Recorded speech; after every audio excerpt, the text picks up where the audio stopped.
नई दिल्ली नगरपालिका परिषद ने अपनी परिषद बैठक में नागरिक केंद्रित बुनियादी ढांचे और कर्मचारी कल्याण संबंधी प्रस्तावों को मंजूरी दी।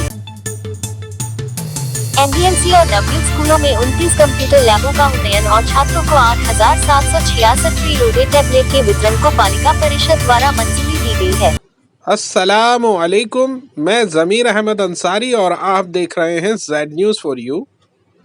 अर्ज यह है कि आपने अपने channel Z news for you को अभी तक सब्सक्राइब नहीं किया है तो सब्सक्राइब करें और साथ में दिए हुए बेल आइकन को भी दबाएं, जिससे हमारी आने वाली सभी वीडियोस के नोटिफिकेशन सबसे पहले आपको मिल सके। नई Delhi, the 24th of January 2024।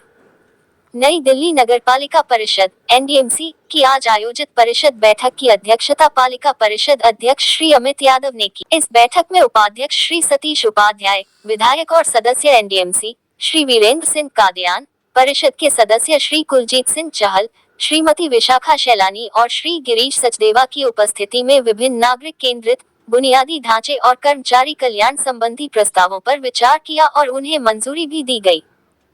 इनमें से महत्वपूर्ण नागरिक केंद्रित बुनियादी ढांचे और कर्मचारी कल्याण से संबंधित प्रस्ताव इस प्रकार हैं। एनडीएमसी और नवयुक्त स्कूलों में कक्षा 9वीं से कक्षा 12वीं तक के छात्रों और शिक्षकों को डिजिटल लर्निंग के लिए 8,766 प्री लोडेड टैबलेट का वितरण। एनडीएमसी ने पायलट प्रोजेक्ट के तौर पर 4 स्कूलों में 10वीं और 12वीं कक्षा के छात्रों को 811 टैबलेट वितरित किए थे। अब इस परियोजना को सभी एनडीएमसी नवयुक्त स्कूलों के 9वीं से 12वीं कक्षा के छात्रों और इन कक्षाओं तक पढ़ाने वाले शिक्षकों के लिए टैबलेट की खरीद और वितरण के लिए बढ़ाया जा रहा है। सभी एनडीएमसी नवयुक्त स्कूलों में 9वीं से 12वीं तक के छात्रों और इन कक्षाओं में पढ़ाने वाले शिक्षकों की संख्या 8,766 है। वर्तमान सत्र यानी 2023-2024 के लिए टैबलेट इन 8,766, जिनमें से 8,138 टैबलेट छात्रों के लिए और 628 टैबलेट शिक्षकों के लिए है की आवश्यकता है। इसलिए कुल 8,766 टैबलेट की खरीद और वितरण का प्रस्ताव है। इन 4 कक्षाओं कक्षा I1 से 12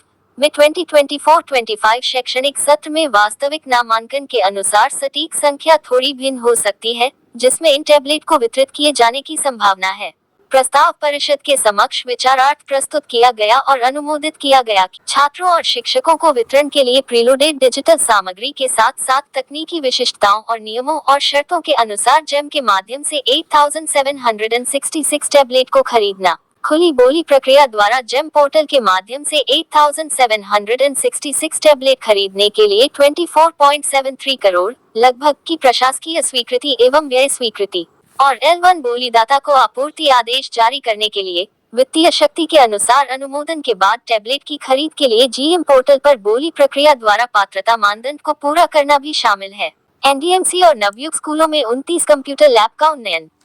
कुल 29 एनडीएमसी और नवयुक्त स्कूलों में कंप्यूटर लैब्स के उन्नयन के संबंध में प्रस्ताव पारित किया गया, जिसमें कंप्यूटर और उसके बाह्य उपकरणों की खरीद शामिल है। एमएस ऑफिस और एंटीवायरस सॉफ्टवेयर के साथ preloaded window, networking, interactive flat panel और प्रिंटर के साथ 5 साल की ऑनसाइट व्यापक वार्टी शामिल है। कंप्यूटर प्रयोगशालाओं के रखरखाव पर परिषद द्वारा विचार किया गया और अनुमोदित किया गया। एनडीएमसी के कनिष्ठ सहायक के पदों के लिए भर्ती नियमों आरआर की अधिसूचना और उसका शुद्धिपत्र। कनिष्ठ सहायक के आरआर में संशोधन का प्रस्ताव गृह मंत्रालय MHA सरकार को प्रस्तुत किया गया था। भारत सरकार के गृह मंत्रालय ने संकल्प में संबंधित ग्रेड के उल्लेख के कारण उत्पन्न अस्पष्टता की ओर इशारा किया है, जिससे ये पता चलता है कि संविदा data entry operator grade A और लिपिक सहायक को data entry operator grade A के रूप में क्रमशः कनिष्ठ सहायक नियमित किया जाना है।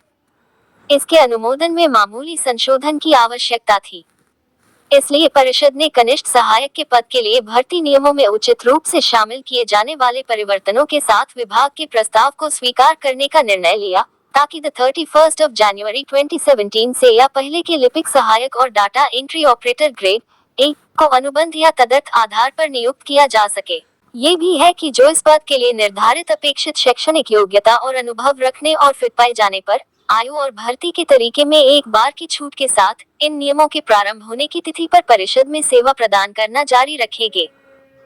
उन्हें कनिष्ठ सहायक के इन नियमों के तहत रिक्तियों के विरुद्ध नियुक्त माना जाएगा और वे नियमों के प्रारंभ होने की तारीख से संवर्ग कार्ड के सदस्य होंगे। भारतीय औषधि प्रणाली और होम्योपैथी के चिकित्सकों के लिए dynamic assured career progress (DACP) के विस्तार के संबंध में भारत सरकार के कार्यालय ज्ञापन को अपनाना। पालिका परिषद ने स्वास्थ्य एवं परिवार कल्याण मंत्रालय, आयुष विभाग, भारत सरकार द्वारा जारी कार्यालय ज्ञापन दिनांक 15 सितंबर 2021 को अपनाने के प्रस्ताव का अनुमोदन किया। भारत सरकार ने छठे वेतन आयोग की रिपोर्ट के अनुसार सिफारिश की थी कि एलोपैथिक डॉक्टरों के लिए उसके द्वारा अनुशंसित dynamic assured career progression (DACP) योजना को यथोचित परिवर्तनों के साथ भारतीय चिकित्सा प्रणाली की विभिन्न धाराओं के डॉक्टरों को लाभ पहुंचाया जाना चाहिए। तदनुसार परिषद ने निर्णय लिया कि केंद्रीय भारतीय औषधि परिषद, केंद्रीय होम्योपैथी परिषद द्वारा अनुमोदित चिकित्सा योग्यता रखने वाले भारतीय चिकित्सा प्रणाली और होम्योपैथी के चिकित्सकों के लिए DACP लागू किया जाए।